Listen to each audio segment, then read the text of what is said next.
momento de su historia, Lima fue una ciudad amurallada durante casi 200 años, desde la época de la colonia hasta más o menos medio siglo después de la independencia. ¿Por qué se construyeron estas murallas? ¿Quiénes las hicieron? ¿Cómo las hicieron? ¿Y por qué se destruyeron después? Estas y otras interrogantes son las que pretendemos resolver en el programa de hoy. Soy Norma Martínez. Esto es Sucedió en el Perú.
Es el monumento colonial más grande que existió, ¿no? Entonces, desde ese punto de vista ya es único.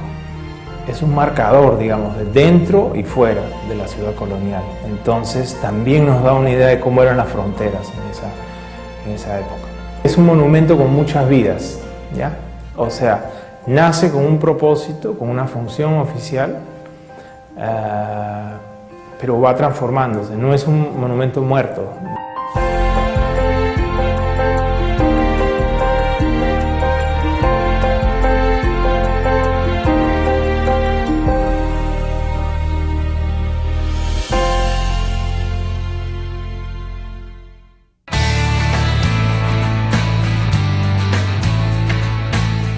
En el siglo XVII, el virreinato peruano abarcaba los actuales territorios de Colombia, Ecuador, Perú, Bolivia, Chile y Argentina. Su capital, Lima, albergaba la corte del virrey y era residencia de los principales comerciantes españoles y criollos. En la ciudad de los Reyes se concentraba gran parte de la riqueza minera generada en yacimientos como Huancavelica y Potosí.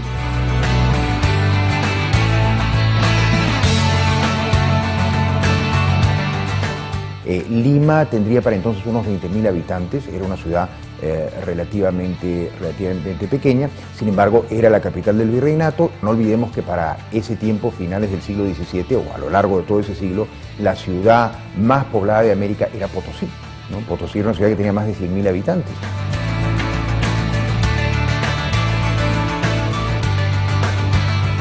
Pero no todo era fastuoso en la capital del virreinato. Gran parte de la población no se beneficiaba de la riqueza minera y vivía en la pobreza, incluso en la miseria.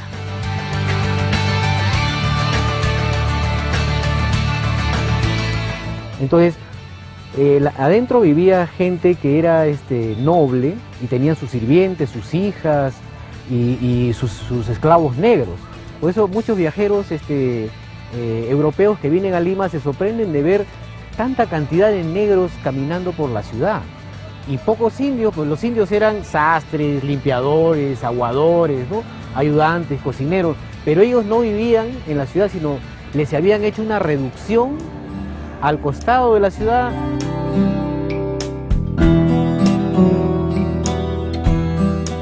La población de bajo nivel económico estaba compuesta por mestizos pobres y esclavos.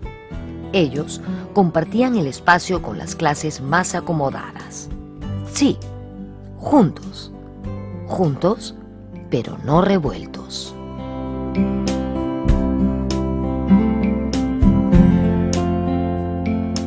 había efectivamente ricos y pobres, había privilegiados y gente que era absolutamente, pues, que no tenía mayores ventajas, eso es cierto, pero curiosamente se trataba de una sociedad donde la desigualdad se consideraba algo jurídicamente aceptado. Y curiosamente, si bien efectivamente había grandes diferencias sociales y grandes diferencias económicas, lo extraño para nosotros es que ricos y pobres convivían. Es decir, en una casona virreinal, pues podía estar en la planta alta una familia propietaria de la casa, y en un callejón en la planta baja, familias muy modestas.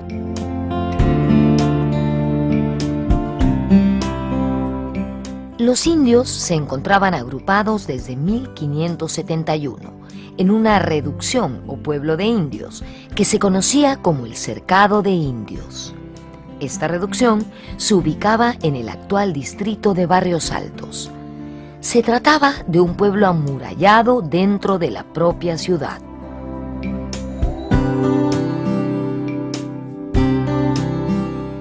Actualmente en los Barrios Altos, durante la época del virrey Toledo, se construyó allí una reducción para indios. Esa reducción fue la famosa reducción del Cercado de Indios.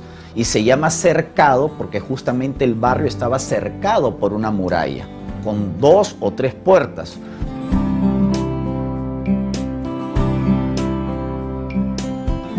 Es una ciudad dentro de otra ciudad, que es el Cercado de Indios. Entonces ellos vivían ahí, y en este cercado les cerraban las puertas a eso de las 8 de la noche, por fuera. Les cerraban y tenían unos muros de unos 5 metros de alto también. El cercado, por eso el nombre de Cercado de Indios. Es una ciudadela cercada, un cuadrilátero. Y abrían las puertas a eso de las 4 de la mañana para que ellos vayan a trabajar a diferentes lugares, ¿no?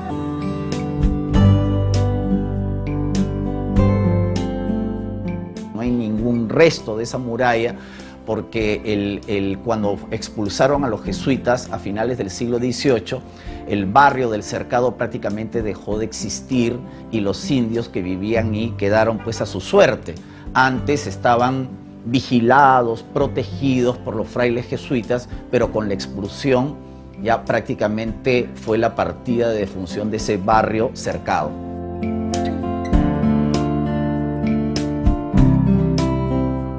Lima y otras importantes ciudades de América despertaban la ambición de los enemigos de España.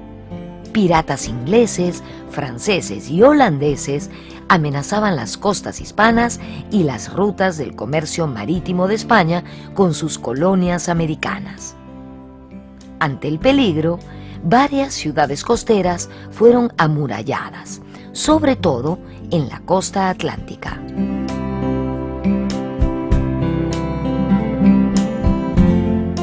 La guerra no solamente podía desatarse en Europa, sino que los países podían atacar las posesiones españolas en América. Y en este sentido el Caribe, la zona del Atlántico, era la zona más vulnerable. Por eso es que ciudades como Cartagena, como Veracruz, como San Juan, La Habana, incluso Portobelo, estaban fortificadas o amuralladas.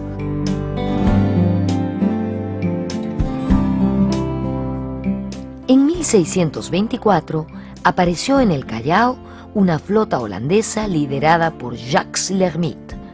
Su propósito era saquear Lima.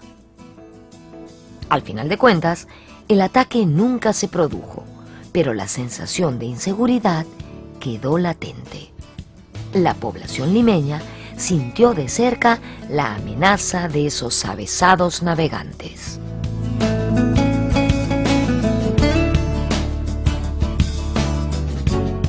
Hubo 2 piratas que causaron mucho temor en el virreinato. A principios del siglo XVII, Jacobo L'Hermite, que era holandés, ¿no? Y en la segunda mitad del siglo XVII, Davis, que fue un pirata flamenco. La presencia de Davis en el Pacífico fue lo que precipitó la construcción de la muralla de Lima.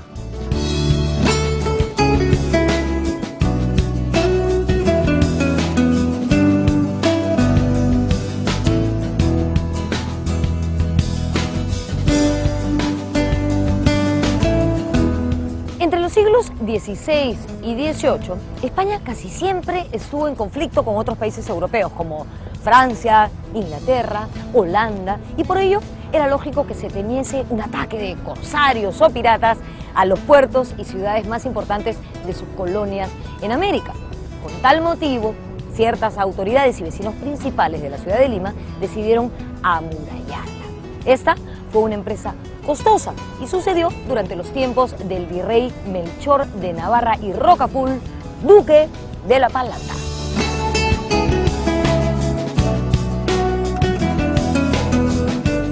Los vecinos de Lima exigieron a las autoridades la protección y defensa de la ciudad.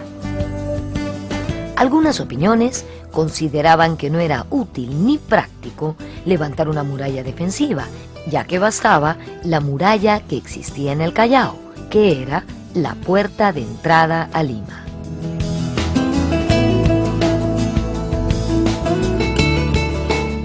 Era muy difícil atacar Lima, por ejemplo, para un pirata.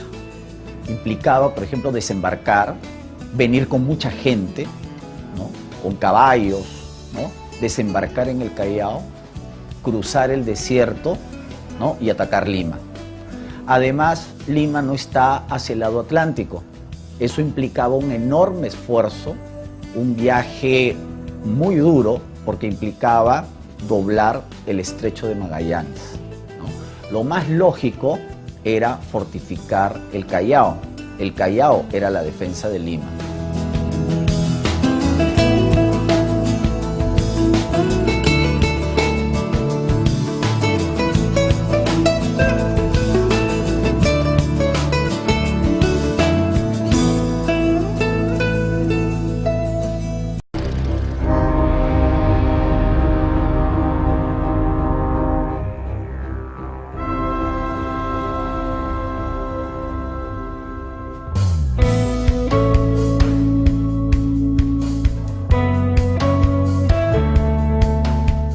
Ya en 1537, Francisco Pizarro había creído conveniente levantar una fortaleza en Lima. Ello debido al ataque que sufrió la ciudad un año antes por las tropas de Manco Inca, en el contexto de la lucha de reconquista emprendida por el Inca rebelde.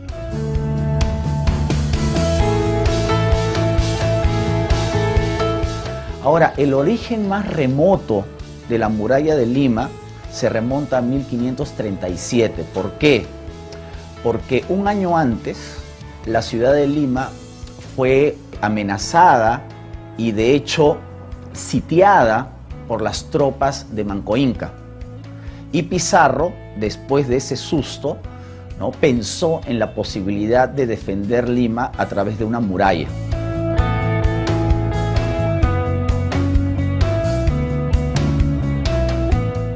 Luego de muchos debates y de un abanico de propuestas, se decidió la construcción de una muralla alrededor de la ciudad. El virrey Melchor de la Navarra encargó el diseño de los planos al clérigo Ramón Koning y luego los envió a España para su aprobación.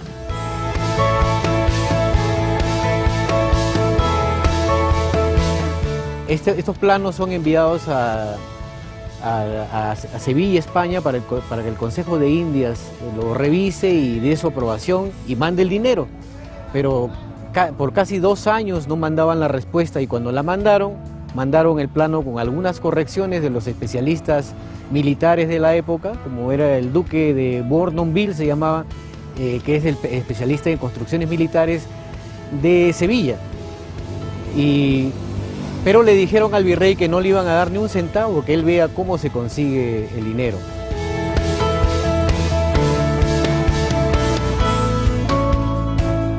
Sin el respaldo económico de la corona, la construcción de la muralla fue una obra dirigida por el gobierno virreinal, pero hecha con el aporte de los propios vecinos a través de impuestos y contribuciones personales y colectivas.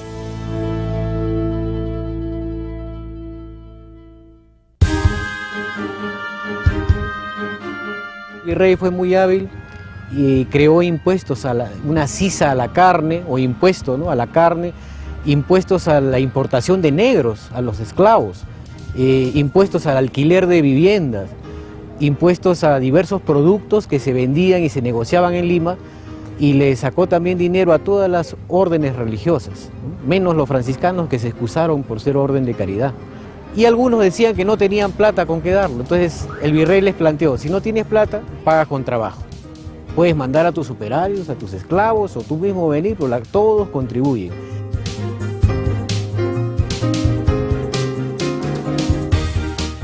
Se da cuenta el virrey, el duque de La Palata, que gran parte del costo se iría en los salarios de los capataces y de los maestros de obra.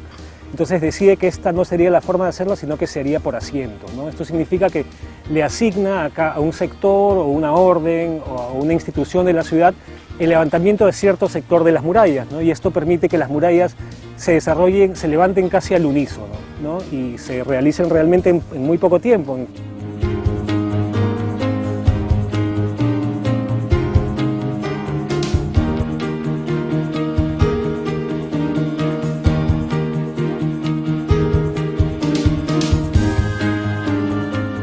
La construcción de las murallas estuvo a cargo del oficial de artillería Luis Venegas, del presbítero belga Ramón Koning y del alarife Manuel Escobar.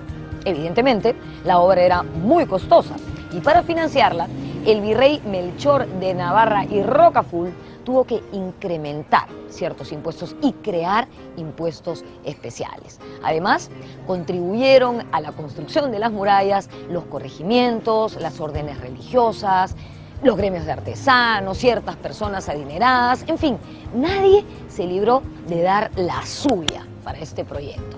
La mano de obra, como casi siempre en la época colonial, estuvo a cargo de los indígenas y los esclavos.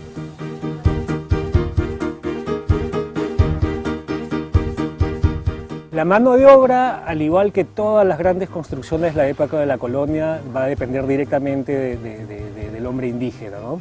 Persistía aún la figura de esclavitud, la figura de sometimiento, ¿no? Y son ellos los que realmente levantan la ciudad antigua de Lima, ¿no?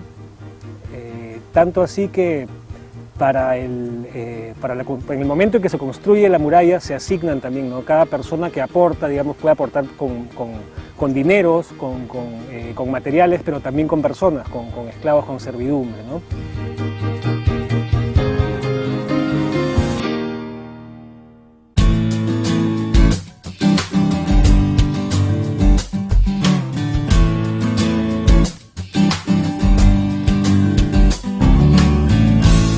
Los hermanos Francisco y Joseph Mugaburu, en su crónica Diario de Lima, escribieron que la construcción de las murallas empezó un 30 de junio de 1684 a las 4 de la tarde. A esa hora se abrieron las zanjas y se colocaron los cimientos en la zona de Monserrate. Por supuesto, a esta ceremonia acudieron el virrey, las autoridades principales y los vecinos más ilustres.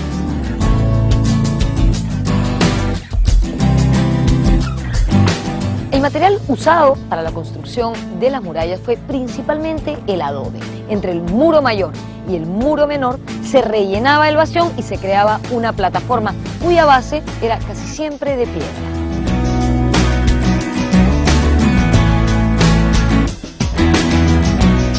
El material usado para las murallas es principalmente el adobe, ¿no? El adobe es de lo que están hechos los muros.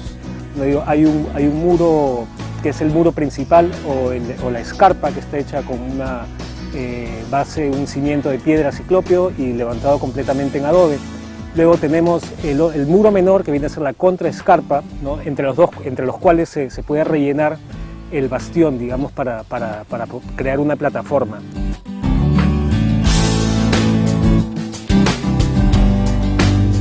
Los alarifes o maestros constructores de la época tenían un lenguaje determinado, pues en ese tiempo se le llamaba la fábrica, ¿no? La fábrica o edificación de los muros.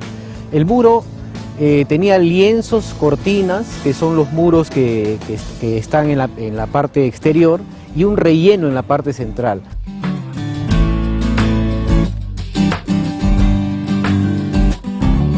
Toda la ciudad se movilizó para construir la grandiosa obra, que fue terminada en tiempo récord. en el año 1687. Pero justamente ese año, un terrible terremoto afectó sus cimientos y postergó su inauguración.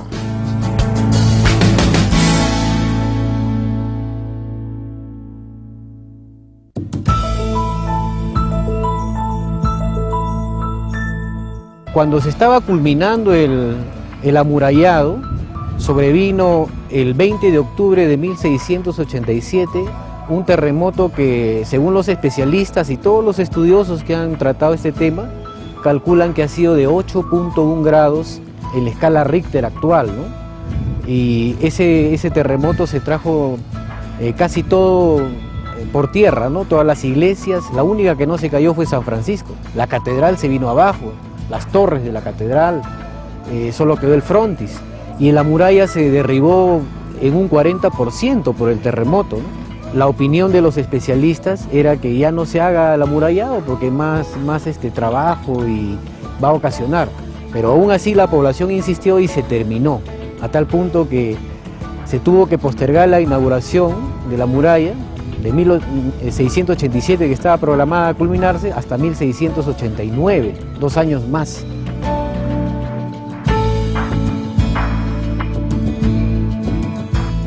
Al ejecutarse la obra, los planos originales no se cumplieron a pie juntillas.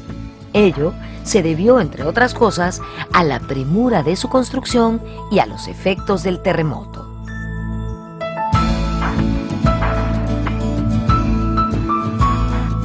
Después de tantos años de darle vueltas al asunto, de considerar un proyecto a otro, de ver las ventajas de un proyecto en contra de otro, finalmente la obra que se construye es bastante simple y no sigue ninguna de las especificaciones de estos proyectos tan elaborados, ¿no? Como son la creación de un foso, la creación de plataformas, de túneles, de rebellines, de todos estos elementos de arquitectura militar que deberían ser obligatorios para que una fortificación sea efectivamente un recinto militar, ¿no? Lo que se construye finalmente no se acerca ni por asomo al proyecto original.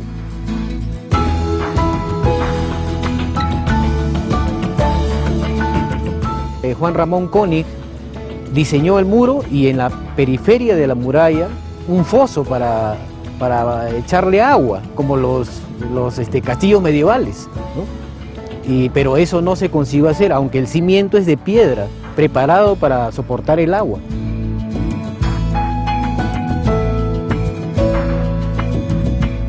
El resultado de esos intensos años de trabajo fue un grueso muro con 5 metros de alto como máximo. En el recorrido de la muralla se alternaban 34 baluartes semi-hexagonales. La superficie era de más de 900 hectáreas, con un perímetro que superaba los 11 metros. Su diseño guardaba uniformidad. Sin embargo, al pasar por la ribera del río Rímac, la muralla se adaptaba a las construcciones anteriores y a la geografía del lugar.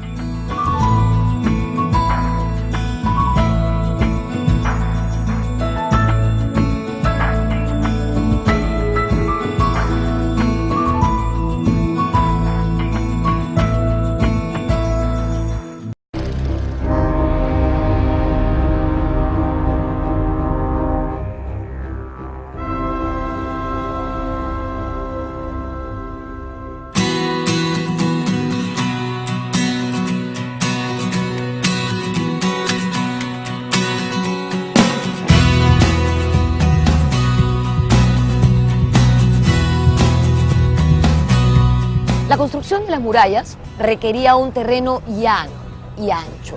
Por ello, en las riberas del río Rímac, las murallas tuvieron unas características distintas a las de otro tipo de lugares. Aquí se aprovecharon muros, parapetos y plataformas que se habían construido para proteger a la ciudad ante la crecida del río. Estos sirvieron para unir los dos extremos de la muralla y de paso ahorraron lo que hubiera costado fortificar la orilla del río.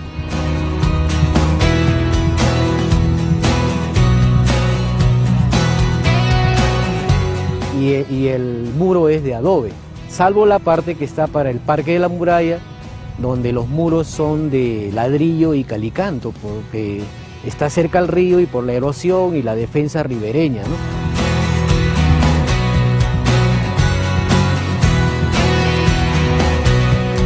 Lo que existe a espaldas de San Francisco no es exactamente una sección de las murallas de Lima, es más bien una sección que es más antigua que las murallas de Lima y que tuvo una utilidad diferente, que fue la de proteger a la ciudad de las crecidas del río, ¿no? Si analizamos un poquito estos restos, nos vamos a dar cuenta que no se trata de un muro uniforme, hecho en un solo momento. Es un muro que tiene diferentes secciones, se nota que hay diferentes enmendaduras, reparaciones de diferentes periodos, ¿no? Este muro sirve para proteger a la ciudad de la crecida del río y es utilizado por las murallas de Lima en algún momento cuando se construyen para anexar sus dos extremos al recorrido del Cinto.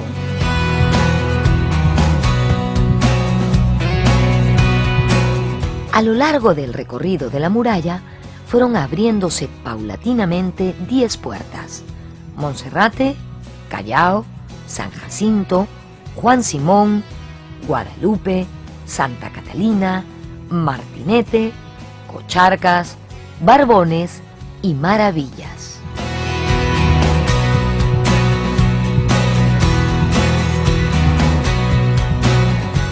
Estas puertas fueron modificándose o reconstruyéndose a lo largo de los años. Las más célebres fueron la Portada de Maravillas y la del Callao, levantadas en tiempos de los virreyes Borbones.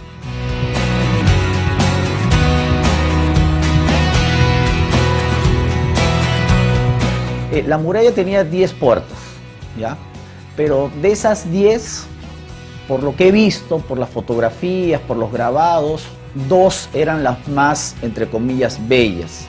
Y ambas se hicieron a principios del siglo XIX. Una se hizo durante el gobierno del virrey O'Higgins, ¿no? Hacia 1800 aproximadamente, en honor al rey Carlos IV, que era la famosa Portada del Callao, en el óvalo de la Reina.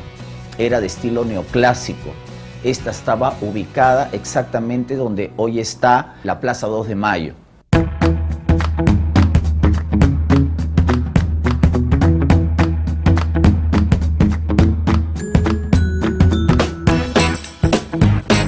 Cerca a la Plaza del 2 de Mayo, donde me encuentro en este momento, quedaba la Portada del Callao, en el antiguo óvalo de la Reina. Esta unida el centro con el principal puerto de la ciudad. La Portada del Callao, junto a la Portada de Maravillas, que quedaba en las inmediaciones del cercado de indios, tenían valor artístico. Qué pena que no fueron conservadas. Durante el virreinato, las puertas permanecían vigiladas durante toda la noche.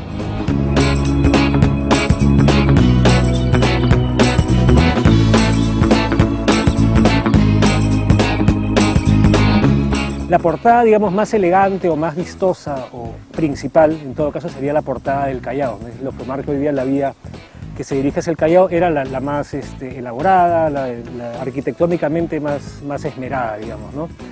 Además de eso, bueno, tenemos, por ejemplo, la Portada de Maravillas, que está por la zona del cementerio, que era una zona que, como vemos, está ubicado por la llegada de la gente que venía de la sierra. Entonces, ese sector era casi como la puerta de servicio de la ciudad, por ahí donde entraban y salían mercancías, y también se conocía ese sector como un sector peligroso.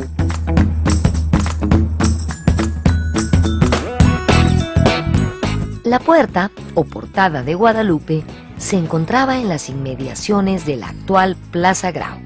La Portada de Barbones en la intersección de las avenidas Grau y Sebastián Lorente, mientras que la Portada de San Jacinto se ubicaba aproximadamente en el encuentro de la avenida Alfonso Ugarte y el jirón Quilca.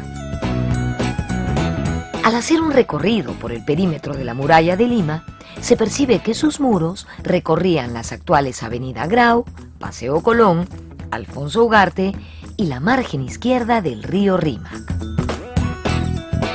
Las puertas de la muralla servían para controlar el ingreso de mercancías que eran ofrecidas en el gran mercado de la Plaza Mayor.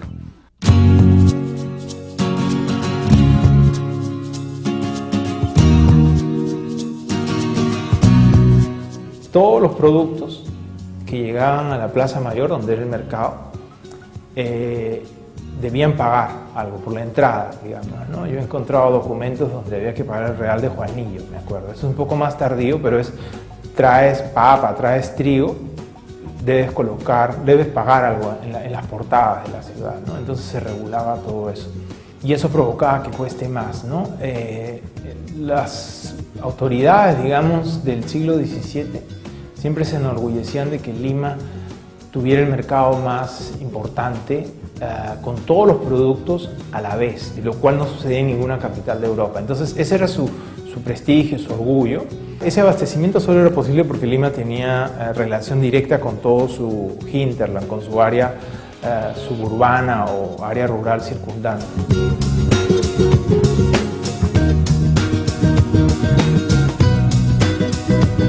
Con el paso de los años, la muralla fue reparada y sufrió algunos recortes, como en 1808, cuando se construyó el Cementerio General, durante el gobierno del virrey José Fernando de Abascal.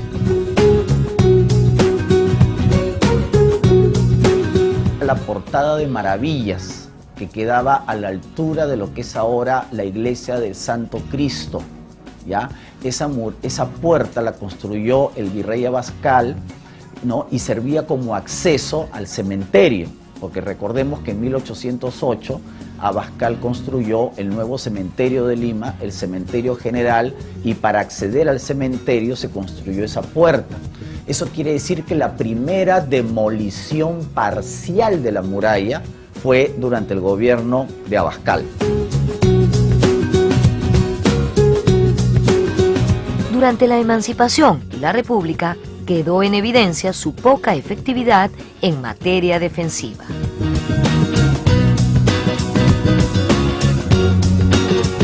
La muralla de Lima no era de piedra, era de adobe.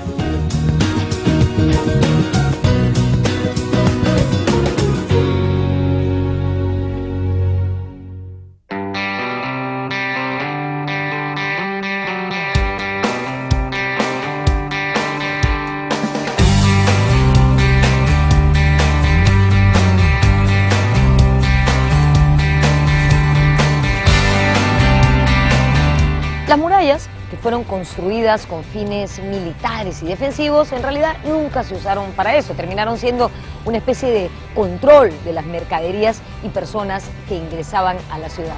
Por eso, Raúl Porras Barrenechea dijo que la muralla murió virgen de pólvora.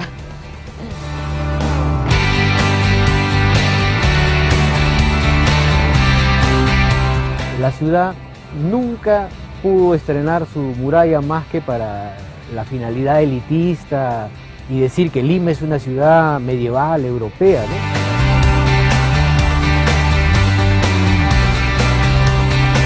¿no? Lima queda bastante lejos del mar, ¿no? Entonces, toda esta idea de que era para defenderse de los piratas es un poco difícil de sustentar, yo diría, porque ¿cómo iban a subir los piratas? Contracorriente del río. Yo básicamente creo que tenía una función militar parcialmente en relación a la población circundante, digamos, y de control. El control puede ser tanto militar como puede ser control fiscal, digamos. En el sentido militar es por si acaso hubiera alguna revuelta, como la hubo al inicio del régimen colonial, contra la ciudad.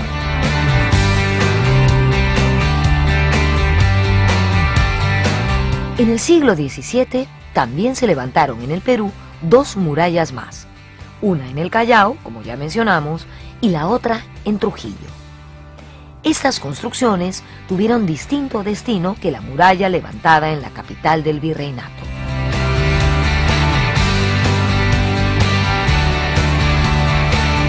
En el caso peruano, solo 3 ciudades estuvieron amuralladas: Lima, Trujillo y el Callao. De la muralla del Callao no sabemos mucho, no hay muchos grabados porque parece que estuvo mal hecha, el tiempo la deterioró mucho y con el terremoto y maremoto de 1746 prácticamente desapareció. En el caso de la muralla de Trujillo, esta también se remonta al siglo XVII, pero a diferencia de la de Lima, la de Trujillo sobrevivió hasta principios del siglo XX. creo que fue en 1910 aproximadamente que empezó a ser derribada.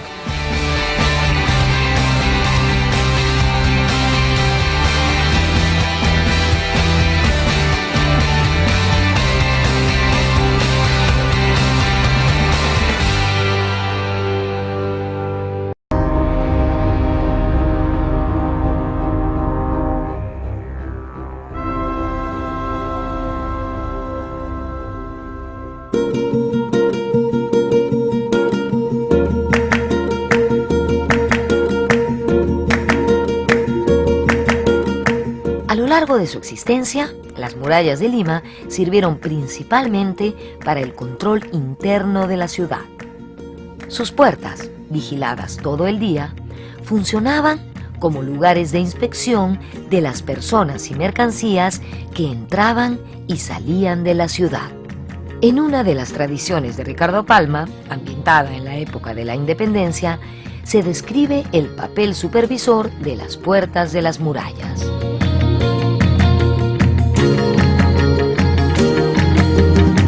En esta tradición, con Días y Ollas venceremos, él cuenta cómo se hacía el ingreso de información desde Huaura, si no me equivoco, hacia dentro de la ciudad, con una olla de doble fondo. Pero cuando cuenta esta tradición del indio ollero, digamos, que viene con su producto, él también describe lo complicado que era pasar por la portada, ¿no? O sea, había revisión, esta función de control que yo mencionaba, no solo control fiscal, no solo había que pagar un impuesto probablemente por la olla, sino también control militar.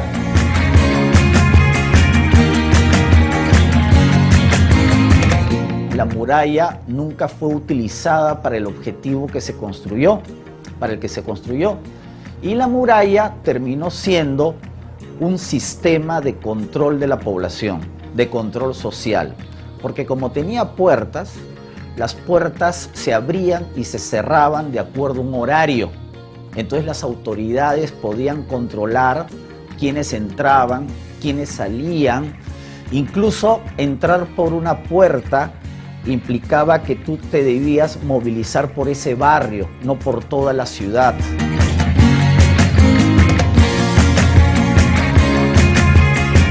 Con el paso del tiempo, las murallas de Lima se habían convertido en un obstáculo para el crecimiento de la ciudad. Otro inconveniente fue el de la basura, que se acumulaba a ambos lados de los muros. Este era un foco de proliferación de enfermedades.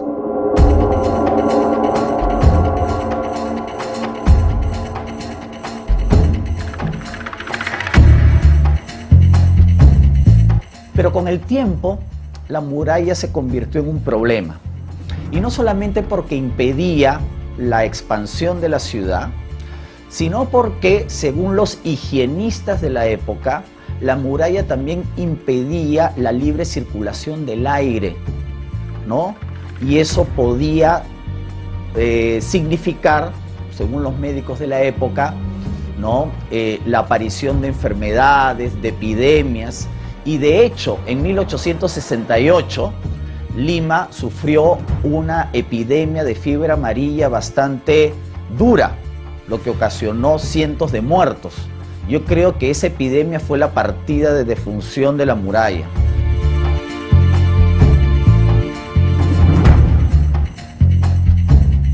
Hubo epidemias de fiebre amarilla, que venían los barcos, pues venía gente infectada, bajaban al Callao, ingresaban a Lima y la gente se enfermaba.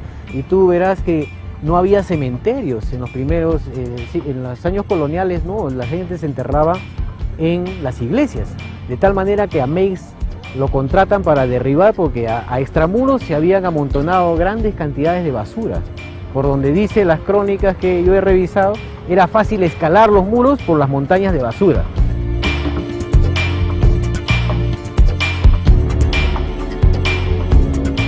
Ante este desolador panorama, entre 1868 y 1872, el presidente José Balta ejecutó la demolición de las murallas de Lima. El trabajo fue encomendado al empresario norteamericano Henry Meix. El crecimiento de la ciudad no dejaba otra alternativa. La capital del Perú superaba ya los 100.000 habitantes. cerca de 200 años de historia caían ante la mirada de los vecinos limeños.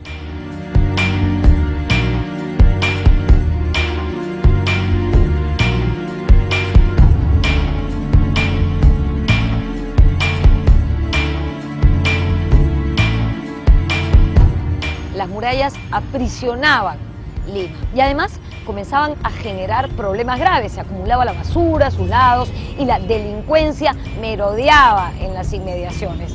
Para acabar con el problema, el presidente José Balta en 1868 decidió demoler las murallas. Eran tiempos de ideas modernas y era necesario acabar con cualquier rezago colonial en nuestra ciudad.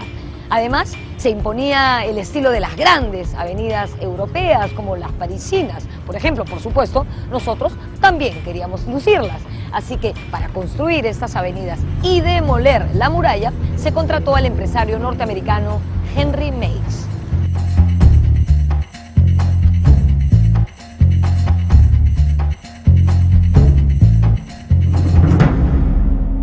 Siendo muy costosa su demolición, esa es una de las razones principales por la cual no se demuele inmediatamente, acumula basura, acumula suciedad, acumula enfermedades, entonces es un tema de salubridad también el que está en contra de su permanencia, ¿no?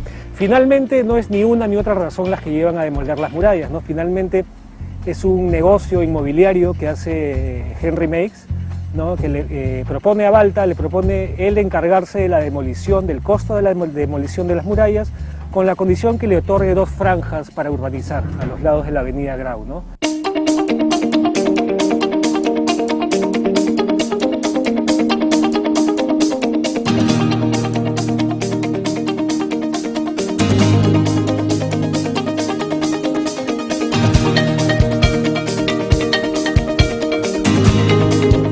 El recorrido de las antiguas murallas coincidía con las actuales Avenida Alfonso Ugarte, el Paseo Colón y la avenida Grau, además de la ribera izquierda del río Rímac. Cuando fueron derrumbadas durante el gobierno de José Balta, se configuraron las nuevas avenidas de la ciudad, como el camino de circunvalación, originalmente conocido como Boulevard Meigs, que luego se transformó en las avenidas Alfonso Ugarte y Grau.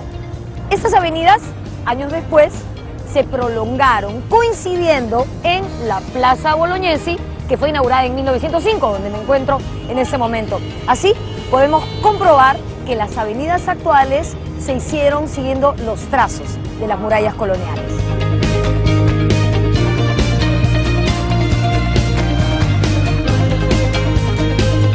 De esta forma, derrumbada la muralla, se pudo planificar el primer crecimiento moderno de la ciudad a fines del siglo XIX e inicios del XX. Las líneas de los antiguos muros determinaron el trazado de la avenida Circunvalación y la planificación de las nuevas urbanizaciones. Este esquema de crecimiento urbano fue posible gracias a los ejes prehispánicos sobre los que se había levantado la Lima colonial.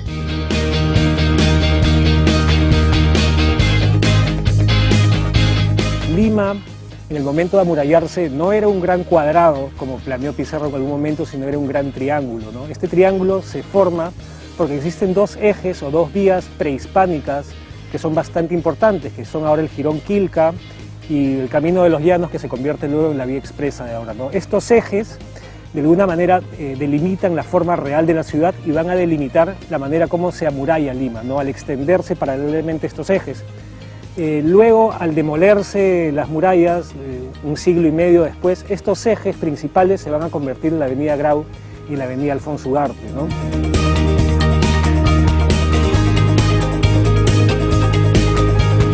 Y su presencia hasta hoy día sigue todavía afectando y plasmando el destino de Lima, porque si tú ves el recorrido de la muralla, desde la avenida Grau, ¿no? Pasando más o menos por el Sheraton, la avenida Alfonso Ugarte, de ahí Sancho de Rivera, por el ferrocarril, y entrando por el otro lado a la altura del cuartel Barbones y el Hospital 2 de Mayo, hasta la ribera del río, esa zona es donde están las edificaciones más antiguas de Lima, ¿no? Y sigue, ese es el centro histórico, pues, lo que estuvo antes en el recinto amurallado, ¿no?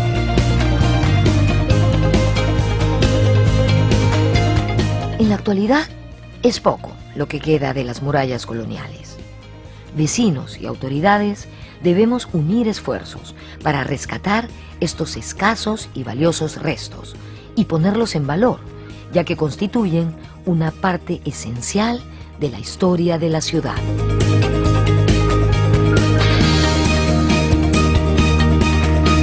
Es una evidencia colonial clave, ¿no? Entonces se podría hacer un museo de sitio.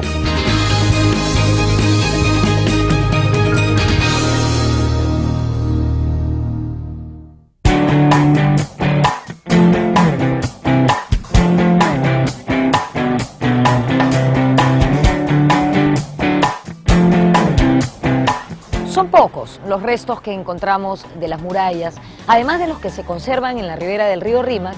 También subsisten algunos fragmentos en el distrito del Agustín, más precisamente en el jirón Rivera y Dávalos y en el Boulevard República. Aquí, por ejemplo, estoy en el Hogar Gladys, un albergue para madres, dentro del cual está parte del bastión Santa Lucía, uno de los 34 que existían a lo largo de la muralla. Esta zona era conocida en la colonia como el Cercado de Indios. Un bastión era una especie de torre rectangular o poligonal que unía dos paredes de muralla. Tenían además mayor altura. Las murallas se construían en su base con piedra y cal y muchas veces también con excremento de aves guaneras, lo que daba cohesión a la mezcla.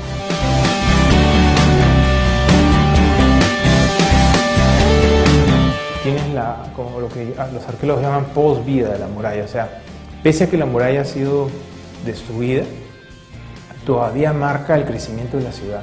Todavía hay, si uno ve las fotos desde el aire, que existen muchas, todavía hay bastiones que ya no existen, pero que marcaron la forma de cómo se hicieron las casas.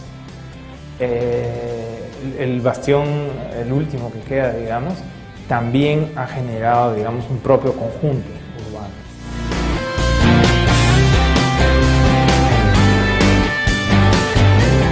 Hoy en día, Lima crece vertiginosamente, principalmente hacia arriba. De todas formas, no debemos perder la perspectiva y debemos aprender a convivir con nuestra tradición, con nuestra historia. Las murallas de Lima son una muestra de la superposición de ejes prehispánicos y coloniales, ejes que dieron forma a la evolución urbana de la capital del Perú.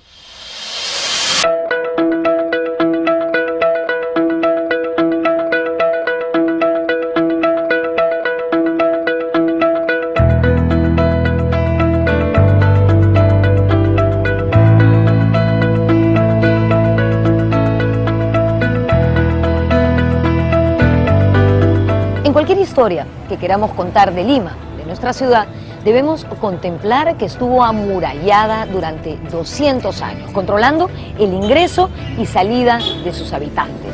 Estas murallas fueron construidas con fines defensivos para impedir un ataque o una invasión. Sin embargo, nunca se utilizaron de esa forma. Permanecieron vírgenes durante toda su existencia. Hoy, Lima sigue creciendo, ya no hay murallas que derribar. Sin embargo, este crecimiento debería ser planificado, ordenado, con estética, con criterio. ¿No les parece? Yo creo que es imprescindible. Como es imprescindible cuidar, conservar, respetar y amar estos trozos de historia que subsisten en nuestra ciudad. Nos vemos en la próxima.